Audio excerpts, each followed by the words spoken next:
Hey,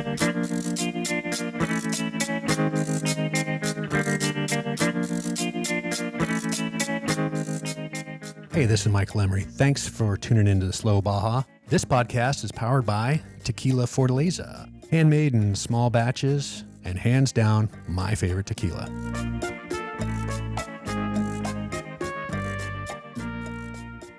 Well, if you've been listening to me for a while, you know I'm an absolute minimalist when it comes to Baja travel. But the one thing I never leave home without is a good old paper map.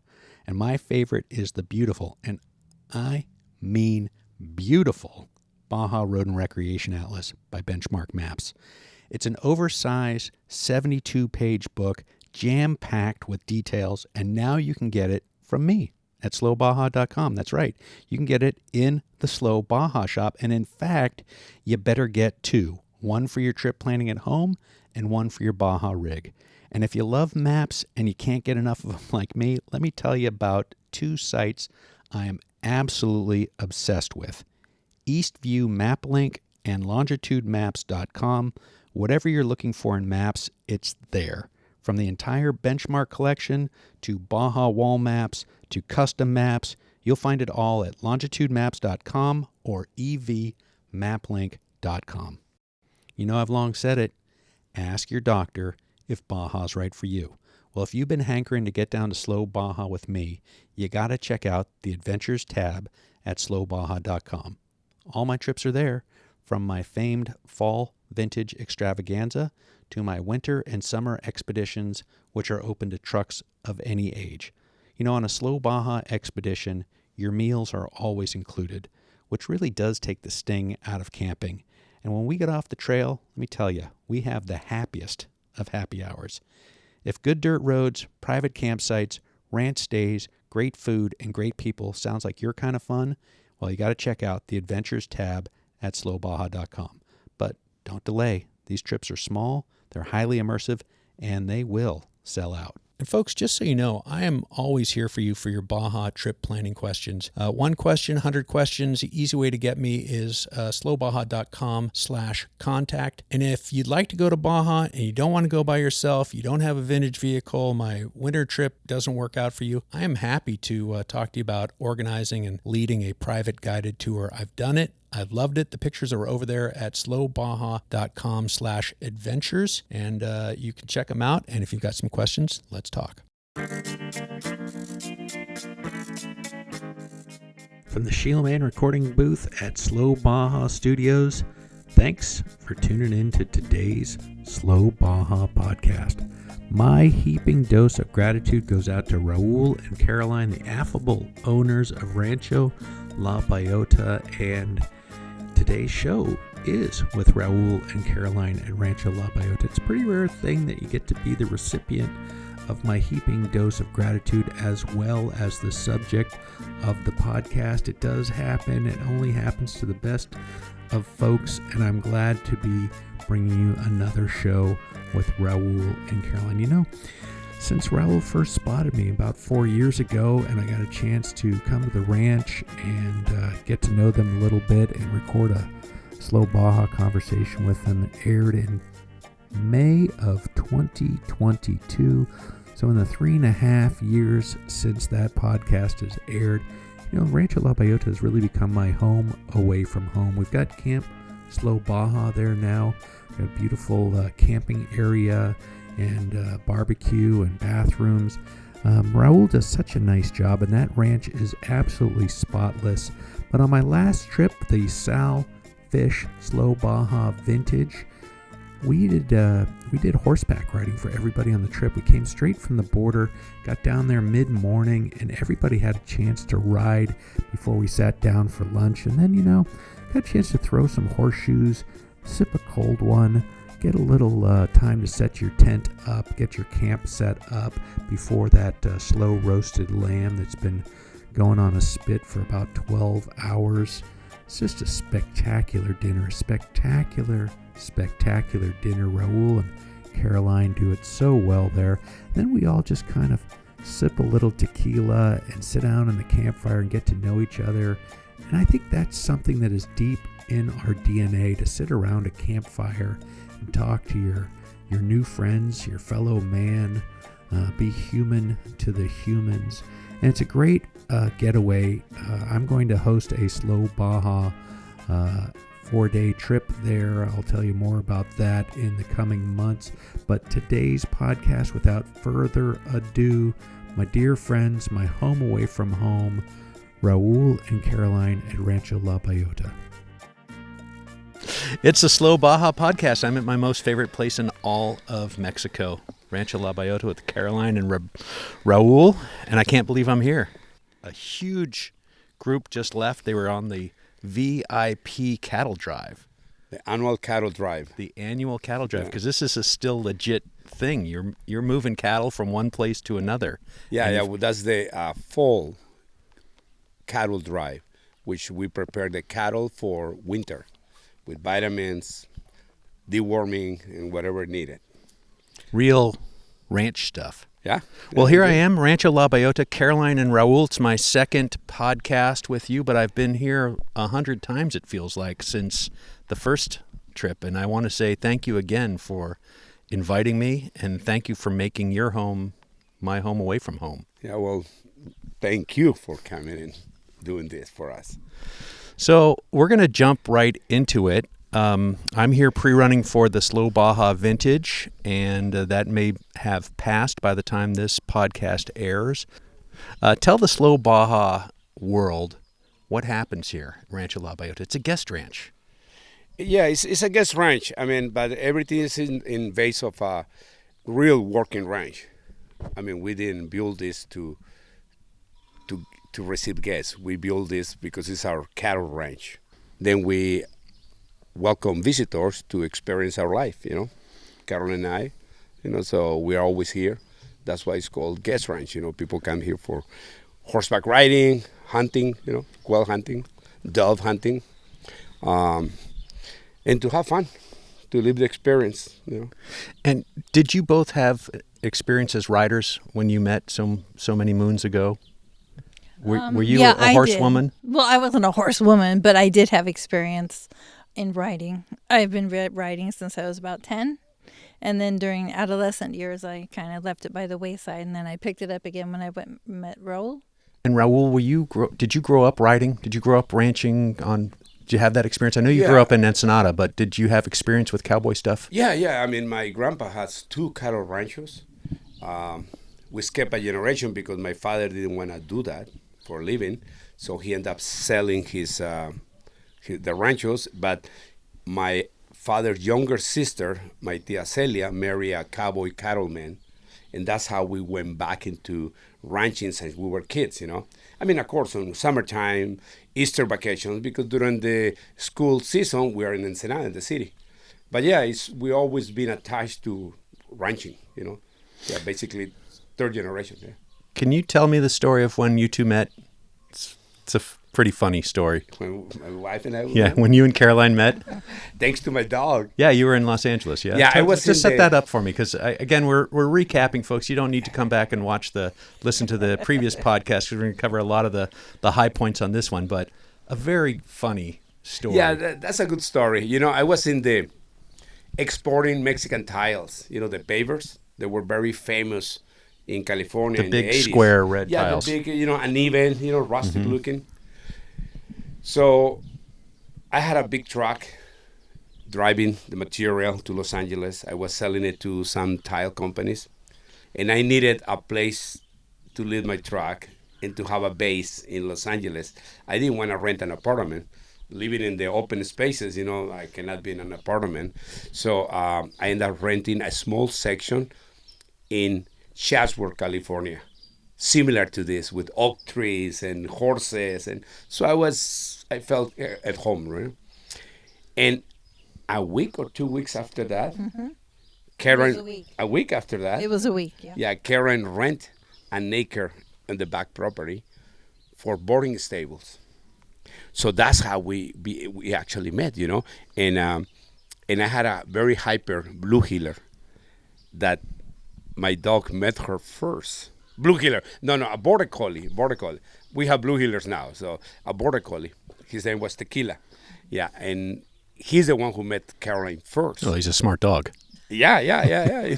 So one day I come to the place to, I don't know why, but I had a small, like a mobile home there.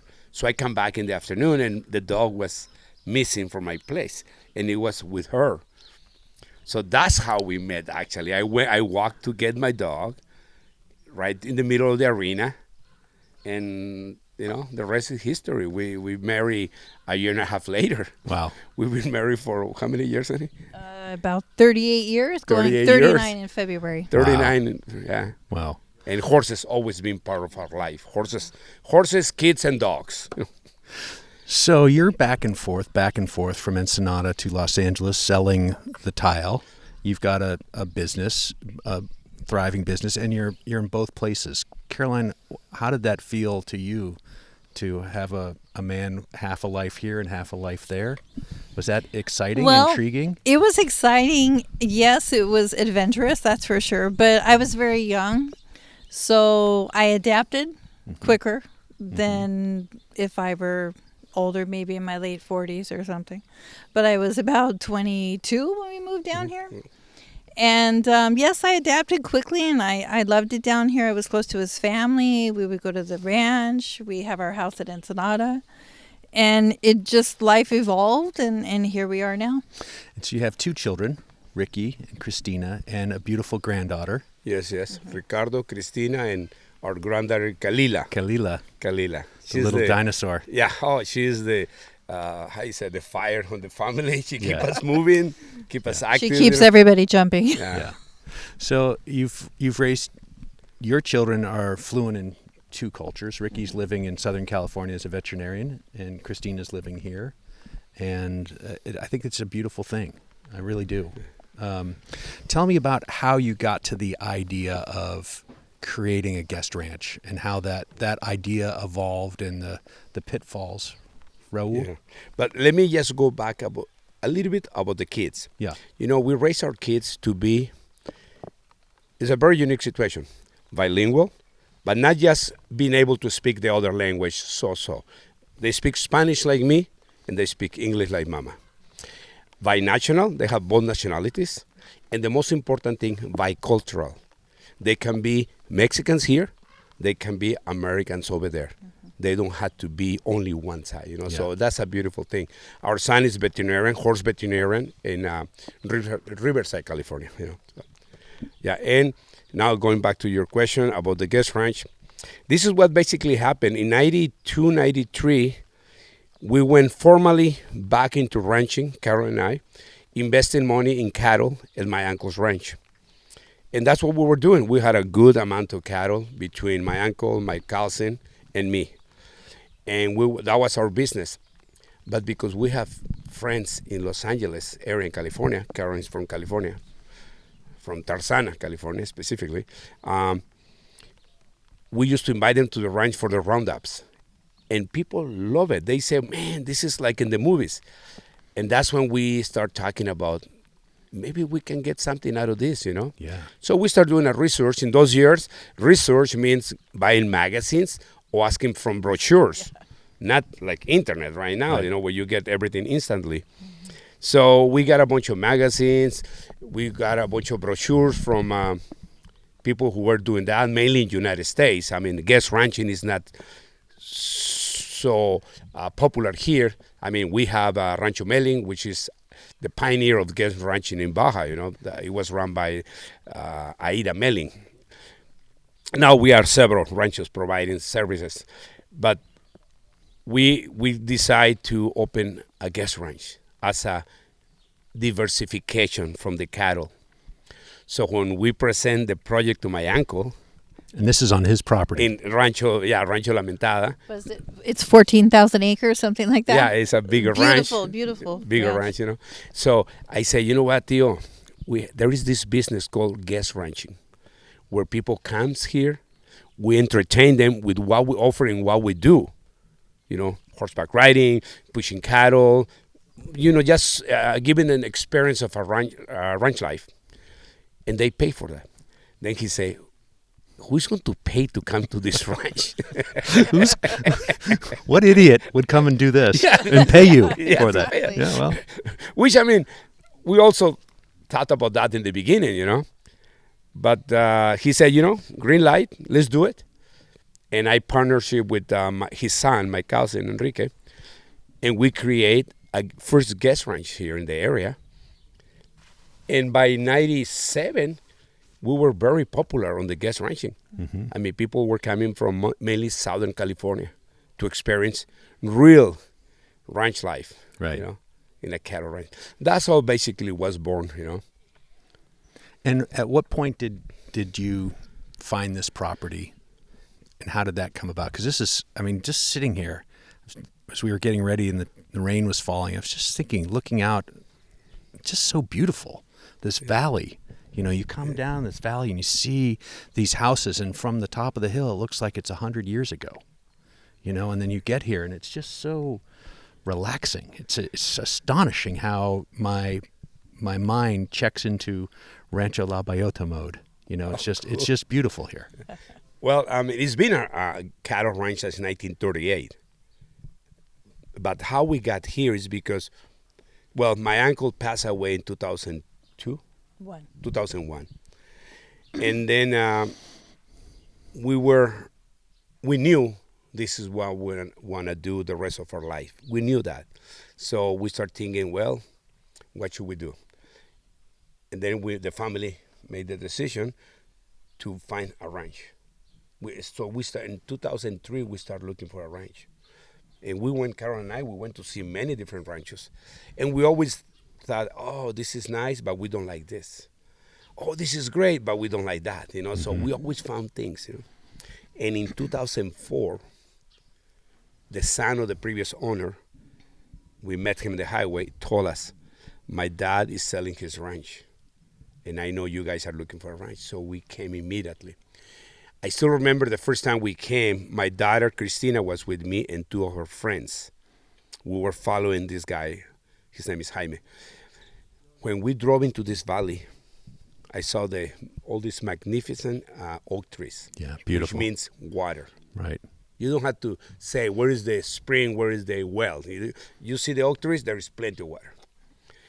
And when I drove into this valley, I felt so comfortable. And I was eager to bring Caroline, so we came back following week. And you can tell them how was your impression there. Well, that whole week before I even saw the ranch, he kept saying, oh, it's so beautiful. There's so many oak trees, and just going on and on. So the day we're driving out, I didn't see any oak trees. It was pretty flat. And we're driving up the big hill here to get to the road that leads down into the valley. And we're driving up, and I still didn't see any oak trees. But then when we got to the top and started down, my eyes just flew open, and I couldn't believe it. It was beautiful. And I thought, wow, this is the place. This is just magnificent. And oak trees, lots of water, lots of firewood. It's a perfect place. It's isolated, yet it's not so isolated, and it's private. Yeah, I mean, it's 25 minutes from the ranch to the main road, mm-hmm. and 10 minutes down the main road to the Valle de Guadalupe, and yes, exactly. Yeah. Maybe 45 minutes to the border, to Tecate.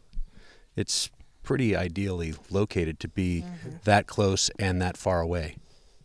I mean, you really feel far away here. Exactly. That's the beauty of this. Yeah. And we're only to the Tecate border. We're only an hour and 20 minutes. Amazing. Driving in a regular speed, legal speed, So it's not too far away to get here, but when you are here, you feel like you are in the typical expression in the middle of nowhere, So. Yeah. We're going to take a quick break because I know if you want to get to here, you're going to need to have Baja-bound insurance. And we're going to take a break so you can hear from them. We'll be right back with Caroline and Raul talking about Rancho La Bellota. Here at Slow Baja, we can't wait to drive our old Land Cruiser south of the border. And when we go, we'll be going with Baja Bound Insurance. Their website's fast and easy to use. Check them out at bajabound.com. That's bajabound.com, serving Mexico travelers since 1994.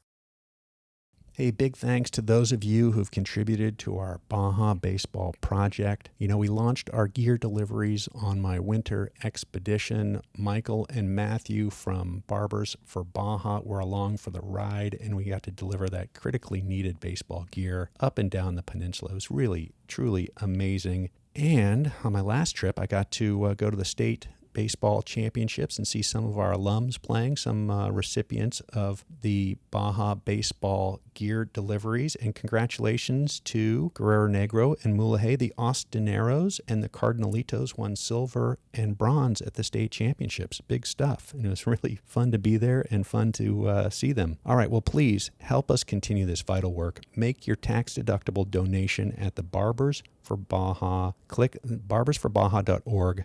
Click the Baseball in Baja link, and I thank you from the bottom of my heart. I really do. It is so amazingly gratifying to be able to give these kids this chance to keep playing this sport, keep them on the field, keep them out of trouble. Please check it out. Baseball in Baja link at barbersforbaja.org. Thank you. I want to tell you about these new Rocky Talkie radios that I absolutely love. Heavy duty, beautifully made, easy to program, easy to use. We had 28 people, 15 trucks on the Slow Baja winter expedition. You can hand these radios to anybody from a 14-year-old kid to an 80-year-old, and they'll know how to use it. They are that well designed. One charge lasted the entire week. We are never out of range. I happened to upgrade to the accessory whip antenna for my radio and for my sweeps radio, the Donovan brothers. We were never out of contact. I can't say it strongly enough. Rocky Talkie radios, rockytalkie.com. Check them out. Slow Baja approved. Hey, we're back with Caroline and Raul. Beautiful day here. Rancho La Bellota, my favorite place in all of Mexico. My home away from home. My good friend. Thank you.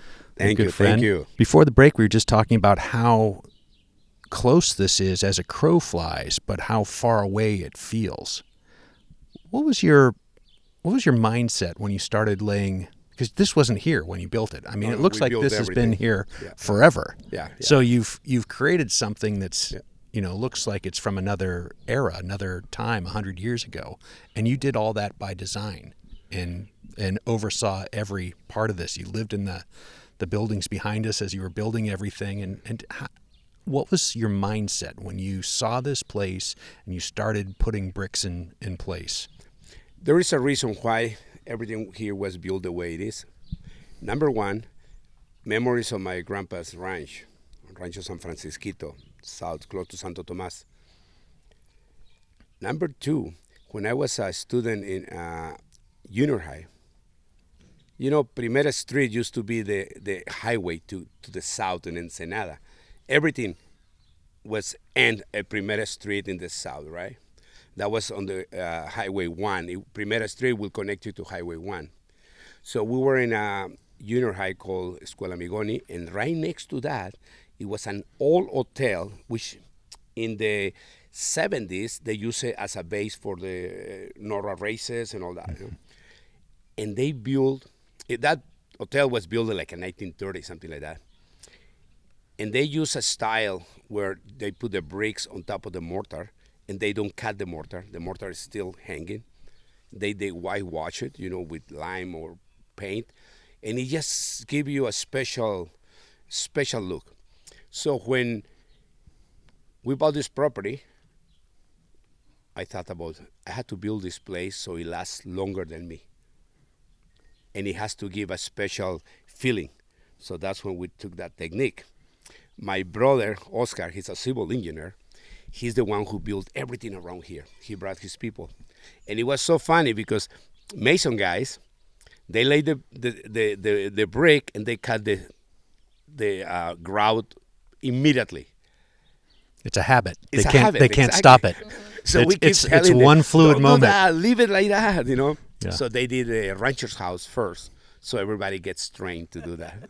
Okay. And eventually everybody knew, oh, this is easy, of course, but they had to get used to that. And inside, the extra grout, they plaster it, so it has a wavy look, and then they cover with white clay plaster. So it's authentic for my memories. You see, for what I saw when I was a kid. I mean, 20 years ago, we started with the lighting here was kerosene lamps. Yeah. Everywhere. Yeah. We used to clean and prepare every morning. I tell you, 24 inside and like maybe 16 more kerosene lamps outside to refill them with kerosene, to clean the glass and trim the wick. Now we have I did a system with solar panel and 12-volt batteries, but it gives the same effect, but it's not so much work anymore, And of course, nowadays we have a Starlink for our guests in case they need to communicate, and it's not mandatory to keep it on. Some people wants to disconnect, that's why they come here, and we can. I mean, they don't have to have the signal right away, unless they request that, Right. Yeah. Right. And you get to walk up to the shed. So There there's a little mental disconnect. Yeah. Okay, I need to check in with my family. I need to check in with my business. Exactly. And then I come back to the campfire. Exactly. Or I come back to the life here. Yeah, we try to stay away very from subtle. everybody has phones around the fire pit. We tell them, please, there is an office there, which is, the OK Corral, Yeah. right? Well, we have the Wi-Fi Corral. Yeah, the Wi-Fi. But everybody corral. goes there to connect to the outside world. Yeah. Yeah. So, your light fixtures in the dining room and in the bar, candles. Yes. For yes. many Candle. years, it was lit by candle, which By is just a candle. beautiful Yeah. thing. The quality We still have of the that light. candles. Yeah. We run them mostly in wintertime. But right now we have, it's a 12-volt LED light that is covered with a special glass that it looks like a flame, actually. So nobody complains about it. Everybody feels comfortable. It's very harmonious for the area. And rechargeable. Too. Yeah. Solar. Reduce, we have a lot of sun out reduce, here, reuse, recycle. Yeah, we have a lot of sun the whole year, So. Yeah. we And have it to comes take for advantage. free every day. Exactly. Yeah. Exactly. Can we talk a little bit about the Overland connection here and your how the folks on iOverlander have reviewed and rated and fueled the fire of Europeans to stop here as they're going up and down the Pan American Highway. And I'll set this up. You're not a KOA campground. You're not looking for people to come here in their trucks to camp out and use your facilities as if it were a paid campground. You're providing a special service to people who are basically going up and down the Pan American Highway. Yes, exactly. Well, the reason we're doing that is because Caroline and I, we have a camper truck, an Overland vehicle that on our vacations, whenever we can, we're camping or going to mainland, and we always meet these people, these Europeans that they are long-term travelers, and they were looking for a place in the beginning of the entrance in Mexico, a place where they can get information, they can rest, after crossing Alaska, Canada, and United States. So Carol and I, we decide to open the facilities for them, and we receive people from almost every country in Europe. It's crazy, But we welcome them basically to provide information to them, to understand the way things work in Mexico, because we get a lot of bad publicity, a lot of myths from people, that make up stories, that. Yeah, you dispel the myths beautifully, and I think you're without unnecessarily flattering you, I think you're an amazing ambassador for your country and for your countrymen. And every time I've been here, it seems as if there's always one or two Europeans, if not 4 or 6, and vehicles and whatnot. And to have a place that they can land after crossing the trauma of the United States, the hustle, the bustle, and then come here and have this moment where, people can recharge, reset, figure out how they're going to attack the next part of their journey. And I've seen trucks hanging around here that people have to go home, and you'll look after them for them. I mean, there's fees involved. I'm not saying leave your truck at Raul's, but you really are an amazing ambassador for people who are doing these monumental journeys. We want to make sure they have a good time in Mexico, you know? Yeah. And the thing is, there is, I mean, if you don't understand why we have military checkpoint, if you don't know, and you don't have those things in your country, you think we have a civil war here. But it's not like that. Number one, we're a separate country. Whatever you do in your country, it doesn't have to be done here, or vice versa. And I tell people, travelers, that why we have those checkpoints. It's, you know, a binational problem between Mexico and the United States. So I explain them why we have them and how to behave with them.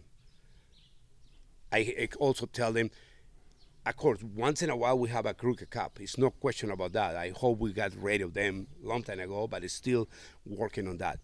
So I tell travelers how to behave with those type of situations, you know.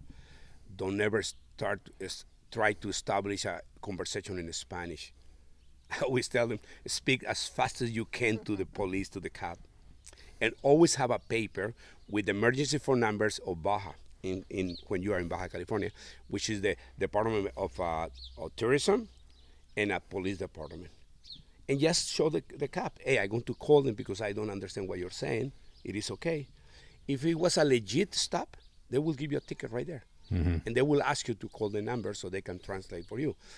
If it was a crooked stop, they will tell you, keep going, it's okay. Mm-hmm. You know, so little things that I can tell them that will make their trip better. And it's so great for us, right? Because we go and socialize with them in the campsite, and the Slow Baja campsite. Yeah. You know, yeah. We spend time with them. We do barbecues. We learn the bread stick, right? Oh, the bread on a stick from Germans. Yeah. And that was a hit with my family. Yeah, let's tell me a little bit about. Loves it. So let's talk a little bit about the bread on the stick. This is something that I need to know about. Sometimes I make bread, and what I do is with the dough, is I pull off balls, and everybody has a long stick about 4 feet. Yeah, yeah. And I roll it out so it looks like a little snake, and then we take the dough and we wrap it around the stick, and you pinch it together on the ends and it sticks, and then you hold it over the fire like you would a marshmallow, and it cooks. And you make some garlic butter, and it's wonderful. Wow, I see a new chapter in Slow Baja. There you go. I wonder bread on a stick. Yeah, bread on a stick. Terrific. Yeah, and this is a icebreaker, and also people love it because you are preparing your golden color bread and talking at the same time with everybody. It's a nice activity. And so last night, every night I'm here, there's a campfire. And I sincerely believe this is what we're missing now in our lives. We watch the flickering of the television screen or the phone screen in our hand because I think we're wired for millennia to look into a campfire and hear your elders tell a story of the hunt. Yeah. That's where we all came from, sitting in a cave someplace. Yeah. And sitting around the campfire, you do that you do that every time there's a group here. Yeah, but basically almost every day sometimes. Yeah, it seems like, there's every time I'm here, there's a campfire. It's a beautiful thing. Yeah. The folks last night had a great time, and then there's a little fire this morning. We have our coffee sitting around the campfire. It's a beautiful thing. It's part of the ambient. Yeah. It's part of the things we do when we are pushing cattle at nighttime. We do a fire, heat up the burritos or whatever makes dinner. So we're trying to offer all those little things. And we have done it for many years. Also, little things to people to feel like in the great outdoors, to transport themselves. In the great outdoors with the great conversation. Exactly. Just a good old-fashioned. I was talking to a fellow from the Netherlands last night, another fellow from Belgium, and then we had a number of people who are serious horse people from Southern California. Yeah, they came for this particular group. They came for the cattle drive. The cattle drive is is a real thing that we do.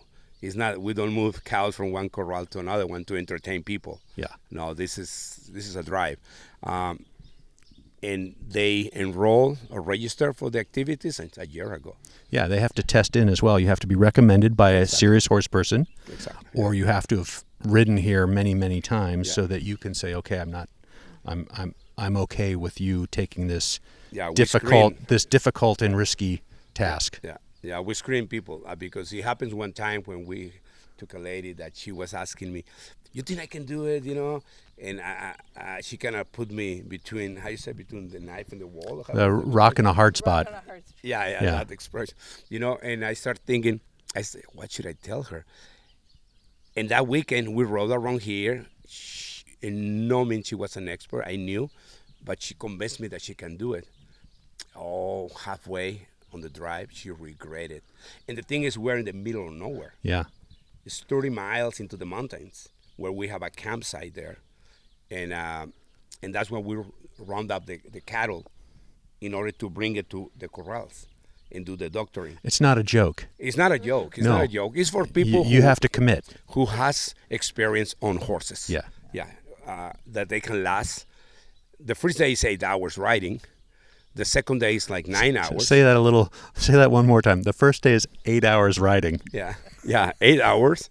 Then the second day is, I believe, almost 10, including the roundup that we do over there. And we're pushing cattle, so everything gets slow. Because like the old saying, the fastest way to move cattle is going slow. So maybe that'll be another bumper sticker coming soon. Yeah. Sponsored by Ariat. So it was a success, I mean, it was great. So this group that you met yesterday, they left this morning. They were here for the cattle drive, for the annual cattle drive. Annual cattle drive. Awesome. We don't do that every weekend. I just want to mention that. No. Every weekend or every week is basically horseback riding around the ranch. And so this ranch is 2,800 acres. Yeah, 2,800 acres, exactly, yeah. Plus, we are allowed to use our neighbor's land. They have 6,000 acres. Wow. And then that's our neighbor to the north. Then there is a ranch to the west that they are another 3,000 acres. So altogether, we have miles and miles of trail riding. I mean, and we have very good horses. Very good. You gave me a V8 with an automatic, I think, the last time I rode. Automatic transmission. Yeah, it was a V8 power steering automatic transmission, and it made me look good. One of your guests complimented me. I hadn't ridden since I was 10, so it had been quite a while. And one of your guests said, "Yo, you've ridden a lot, haven't you?" Our horses, now that we're talking about horses, is something special about our horses. Every single horse that we have is been previously owned by a working cowboy. Yeah. The horses are a guy legit. who pushes cattle every day, a guy who doesn't make a lot of money, and a guy who needs to sell his horse once in a while because he runs out of money, They are not, my horses are, and with no offense, okay? My horses are not from weekend cowboys, that they pamper them. I mean, they're not pets. They're not pets. Our pets. horses are tools. Basically, we abuse them in a good way, which means we put a lot of hours of work chasing cattle and all that, which that translates into safety for our guests.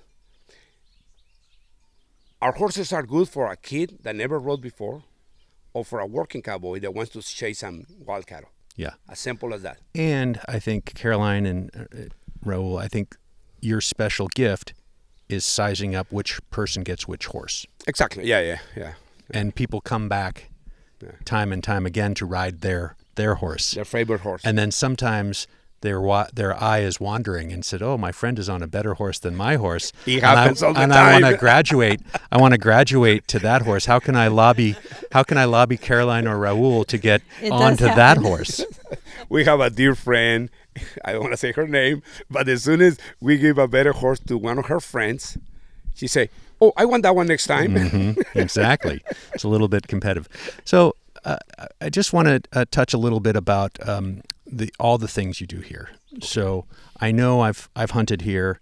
It's a separate thing from the overlanding, from the guest ranch, all that. But you have quail hunting in season. Yeah, quail and dove. Quail and dove. And you have the guest ranch, which is coming here. It's typically, tell me, typically, it's 4 days? Your trips are 3 days, 4 days? The program, yeah. Normally for the horseback riding weekends, people arrives.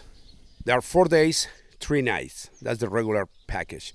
And that's including 4 outings on horseback riding. The activities at the ranch, we do clay shooting with shotguns. Our trail rides are really adventurous. We go through some beautiful mountains, trails, canyons. We go through water ponds and all that kind of stuff. They're very adventurous, and we have all the gear that people need, from good saddles to all the regular tack. We have chops for everybody to protect their legs. Because we go through brush. Those are not pre-made trails to entertain people. These are the trail that we use to look for cattle, or the trail that cattle uses to move around. Yeah. Then we have, besides the trail horseback riding is 4 days, 3 nights. That's a regular package. Then we have quail hunting and dove hunting, which starts in September, the dove, and the quail starts on the first weekend of October. The same schedule, 4 days, arrival on the first day. Then we have 2 outings on Friday, in case they come on the weekend, and 2 outings on Saturday. We provide everything that you need for hunting, from the baseball cap with the fluorescent orange caps for safety.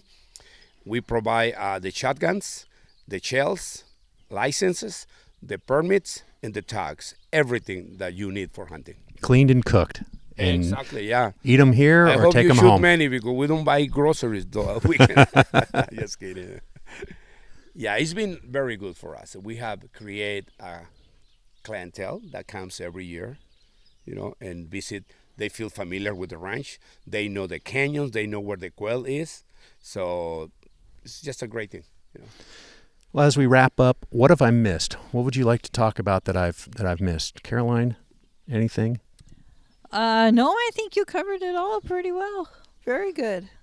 Do you want to talk? I have to say for just a second, thinking back when I brought my son here and we hunted with you and we had the quail that, the two of you had just shot. The food here is really amazing. You do an amazing job. When we come for my Slow Baja trip, you can hear the lamb in the background here. You have a lamb slow roasting on a spit, which I just think is such a beautiful way to start the trip. When you come in and you see this lamb that was walking on the trip. I don't think I have any vegetarians on this next Slow Baja, good. So I think everyone will be enjoying that. But the food here is really amazing. It's something that I think you must take an awful lot of pride in. And I know in the beginning you were doing all the cooking. The two of you were cooking for your guests and doing everything that needed to be done. The two of you were doing it, so you didn't have to hire somebody or pay somebody else to do it. But the best Mexican food cooked by an American lady. I make great beans. Oh yeah. But the guests who come here, they always rave about the food. They love it. And I think there's something very special too now in this era where maybe at home many of the people are eating, they have a screen, they're watching something on their phone, they're scrolling something on their phone, they're watching something, and I just think again the warm glow of the lighting is beautiful to start with. So you're setting a beautiful scene. You have these 2 longish tables where people are really in close. You're in close conversation. You're practically touching the person at the table on your left or on your right. No phones. When I sat in your chair, Raul had his hand on my knee the whole time. I told him, hey. I knew it. I knew sitting something in was Caroline's going chair. on. You feel my hand there? It's just a habit. I do it unconsciously. Yeah. No, but I think that's a beautiful thing, really, to put people together who are having this shared experience and having just this time that, again, we've done this for millennia. We've had this time at meals to share and to talk and to not have the modern distractions of our regular life. It's really beautiful, and I can't say it strongly enough. What you just say is true. The reason we have the long tables, first is memories. In the old times, you finish the day working cattle or whatever, we all got together on a long table at the ranch, and all the workers, and we are exchanging experience, the cowboys exchanging experiences of the day. And that's what we're recreating here. Yeah. We want people to feel that way. I was going to mention something else about the demographics of the people that comes here. Mostly are families. There are also a group of lady friends. We have many groups of ladies that ride horses, and they get here once a year. Group of couples, So it's like what we did basically is create home away from home. That's the way I feel about it. Yeah, and that feels very good when people say, let's go home when we're riding on the hills. Yeah. It feels very rewarding, and those type of comments keep us going. Like, you know what we're doing, people like it, so let's keep doing it.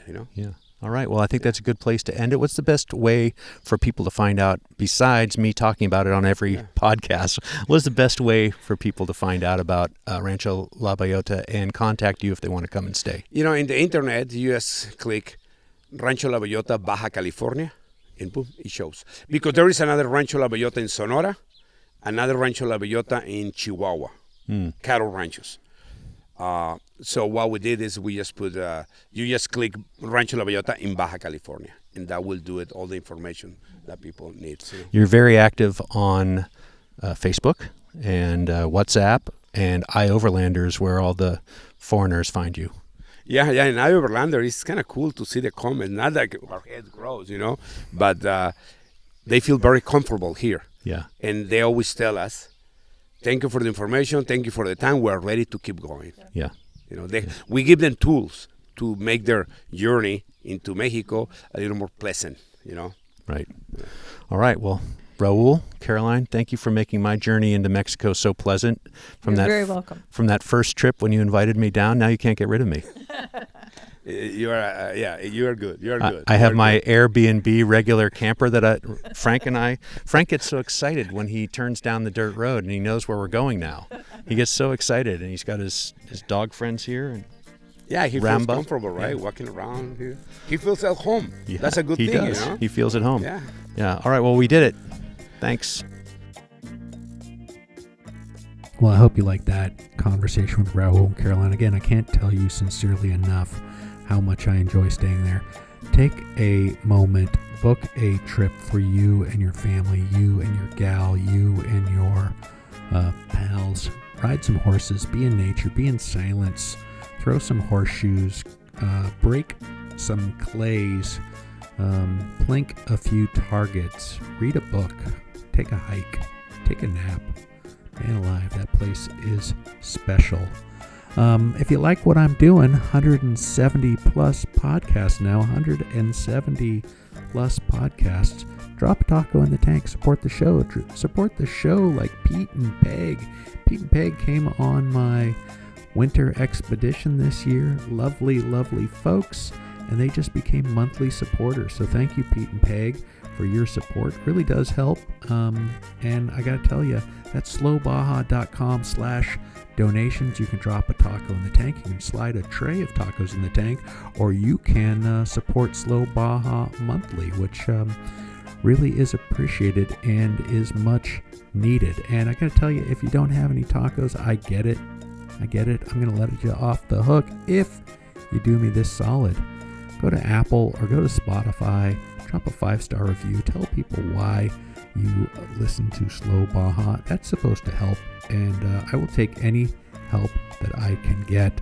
So drop a 5-star review and tell people why you're listening to the Slow Baja podcast. All right, without further ado, I'm going to tell you about Mary McGee. She's a Slow Baja alum, and because she was on Slow Baja, she got to be a Off-Road Motorsports Hall of Famer. That was kind of cool. And she was a subject of an ESPN 30 for 30 documentary called Motorcycle Mary. And she had a friend, Steve McQueen. And Steve loved Baja. Steve really loved Baja. And he said to her, Mary, you got to come down and ride with me. And Mary said, and what, get dirty, Steve? Yuck. Steve just said, Mary, Baja's life. Anything that happens before or after is just waiting. People always ask me, what's the best modification that I've ever made to Slow Baja? Without a doubt, it's my Shieldman seats. Toby at Shieldman USA could not be easier to work with. He recommended a Vario F for me and a Vario F XXL for my navigator Ted, as Ted's kind of a big guy. And Toby was absolutely right. The seats are great and they fit both of us perfectly. And let me tell you, after driving around Baja for over a year on these seats, I could not be happier. Shieldman, Slow Baja approved. Learn more and get yours at shieldman.com. I'm all about keeping things simple, traveling light, and finding the really good stuff. And that's why I've been wearing iron and resin for years. It's not just clothes. It's gear that holds up in the dust, the salt, the spilled tacos, and still looks good when you roll into town. Made in small batches by folks who care, no flash, no fast fashion, just the kind of stuff that gets better the more you wear it. Check them out at ironandresin.com and pick up something that'll last the next 1,000 miles.